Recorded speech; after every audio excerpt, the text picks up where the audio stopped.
Good Thursday morning to you. This is Tony Walker, and I want to share a video that pertains mainly to this book right here, Exploring the Bible, a Bible Reading Plan by David Murray. Obviously, it's been very different in the church world the last few days. For some people, a couple weeks. For our area, the last few days, and probably for the foreseeable future. Hopefully, everything passes by quickly, but never know. Not going to stick my head in the sand and pretend like everything's just, this week is like it was last week. I told my wife last night when I got home, my wife and kids were there, and I told them, how things had went yesterday and things like that. And I told my wife that I really wish there was something I could do to feel like I can be helpful or beneficial to people right now. And she reminded me, of various things and limitations.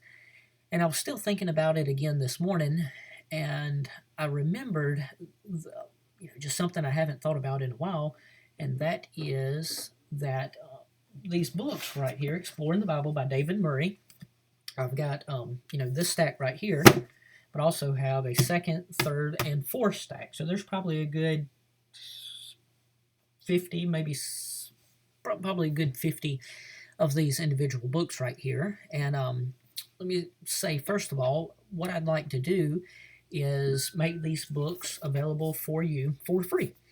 No gift, no a few dollars to cover it. They've been sitting in a box in my office, tucked away in a cabinet, and for the most part have not been touched since last November when we had a function for our youth workers, and this was one of the things that we gave away. We gave one of these books to every family who helps with any kind of youth ministry at our church. And these were the two boxes, 4 stacks, as I said, about 50 or so of these books that have just been sitting untouched. And I thought, that may be something very little, not very, very significant compared to some of the stuff maybe other people can do. But I thought, hey, that's at least something that I can make available to help other people. I spoke with someone yesterday, and he said that he thinks that this may be a time for leaders of the households to realize their responsibility, that it's their job to teach their families God's Word. That may look different. For some people, that may be teaching a chapter of the Bible 4-5 nights a week, gathering the family together, opening in prayer, sharing some prayer requests, reading a chapter of the Bible, giving a brief comment upon it, and then closing in the Lord's Prayer at the end, 3, 4, hopefully 5 times a week. For other families, that might be twice a week. After we finish dinner, we say another word of prayer, we read a few verses, and we don't even comment. We just close in prayer. For some people, it might be we open by reading a verse, we sing a Christian song together, and then we close by saying the Lord's Prayer together as a family. There's a lot of different ways that family worship can look, just as corporate worship can look, differently from church to church. Family worship may look different from one family to another. Now, if the family worship is a phrase that you've never heard in your life, or a pastor has never taught you what that means, or a Sunday school teacher has never gone through a book to tell you about the elements of family worship, that word may be, just as much to you as antinomianism or whatever else. So let me just help you with this. What this book does, let me cover up something right here. Well, let me just open up a book. I've got some prayer things written down that I was trying to keep anonymous. What you have right here is a page. On one side of the page, you can write down some prayer things for the week. Up under that, it has like a memory verse or a key verse for the week. And then on the other side of the page, as you can see, it's very, very simple. You have Monday, Tuesday, Wednesday, and then you flip a page, and then the same thing, Thursday, Friday, Saturday. The goal is to be in God's Word as a family. And as you can see from the relatively simple layout, let me see if I can show you this one without revealing too much. Yeah, let me just flip to the page that doesn't have the prayer things I wrote down. What you have right there is you can see you read 4 or 5 verses and you write less than a sentence. On Friday you read just to another 5 verses and give a simple answer. On Saturday it's likewise the same. So the goal behind this book when David Murray wrote it was not to teach seminarians the doctrine of God. What this was made for is so that young members of families can be helped as they go through God's Word. I have been of the opinion ever since this book came out that this isn't just good for young families, it's good for all members of a family together. So that's the idea behind that book. Now, if you are in the local area and you're familiar with where I work at, I drive a 20-year-old maroon pickup truck. If you see it in the parking lot, 99.9% chance that means I'm here. Just give a slight knock on the door, or you can call me and text me or message me and let me know you're on your way, and I'll be glad to give one of these books to you. If you don't feel comfortable coming on church property, certainly understand. I'll be glad to come by and drop it off. I can stick it in your newspaper box, leave it on your porch. I'll do my best to help you with that if it's necessary that I bring it to you. If you don't live in this area and you happen to see this video and you still think, that looks like something that could be useful. Our church isn't having service and everyone's being cautious and we're staying at home. Maybe watching your service online. Obviously, if that's your church gathering right now virtually, I'd give the priority to that. But if there you're at a church that just doesn't have the technology and isn't set up for that, then this may be something to fill in the blanks for the time being. Send me a message with your address and I'll try to get that to you as well.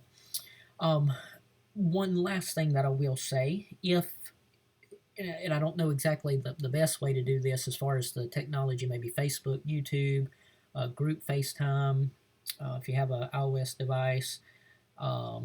I've seen a lot of other software programs thrown around. That gets tricky when people are using something they're not familiar with. So if both of us in common have a service that we can both use, and now I wouldn't want to do this just myself with a younger member of your family, or maybe just one individual in the family for various reasons. But if it is like a group gathering, you and your wife, you and your teenage children, maybe you and your younger children, but for obvious reasons, me and your wife would not be a good video chat. Me and young children alone would not be a good video chat. Me and single teenagers, solo teenagers may not be the best way to go about it. But as long as it's safe and responsible and accountable, and you feel comfortable with it, I'm here to teach God's Word to your young people. Obviously, for the last 6 years, that has taken place that way in the teen room in our church. But for the foreseeable future, that may look quite different for a little while. And so, say Thursday at 4, you say, Tony, me and my family, we're going to be at the dinner table. Would you mind giving us a 7 to 8 minute video chat teaching us using lesson 1 just as an example to get us started? I would be honored and thrilled and glad to participate in your family worship in that way. So I'm available up to that point. I'd be willing to do even that, participate virtually in your family devotions. If you don't really need my help or input on that, you just need one of these books, feel free to stop by and get one if you see my vehicle here. And then if you are being extra cautious and not leaving your home right now, let me know and I can come by and drop that off to you in the safest way possible. I don't think I've left anything out. I've probably repeated things multiple times, but for right now, I think that pretty much covers it. The main point being this. This is something that I've never experienced. It's something that you've never experienced. We need to be compassionate, patient. We need to be compassionate, patient, loving, and caring, and charitable in our dealings with other people during these times. For those of us who are in the ministry, we can use this as a time to get back to the basics as far as the church is concerned. And personally, we can also use this to get back to the basics. What really is vital and necessary in the ministry? What is extras that we've picked up along the way due to tradition that we might find out is maybe good, maybe sometimes helpful, but not absolutely vital. It may be a pruning time for us personally to weed out the things that are time killers and time consumers and get back where we should be focusing our time. And no matter what your ministry is, I can tell you this, the two main ingredients to that ministry should be, going back to Acts chapter 6, the very beginnings of the church, we will give ourselves continually to prayer and to the ministry of the word. That was good enough for the apostles, and I believe that's also a good example for us as pastors to follow today, as well as people who are leading their spouses and their families, their children, to honor the Lord. So if I can help you in that, I would be glad to do so. And one way to do that would be this book. And if I can get this book to you to help you teach your family God's Word and spend time with them in prayer during these days, I would be honored to help. You can comment on this video. If you don't feel comfortable commenting, you can send me a message, or you can give me a telephone call. All those things should be linked up on my contact page. All right, take care. Thanks.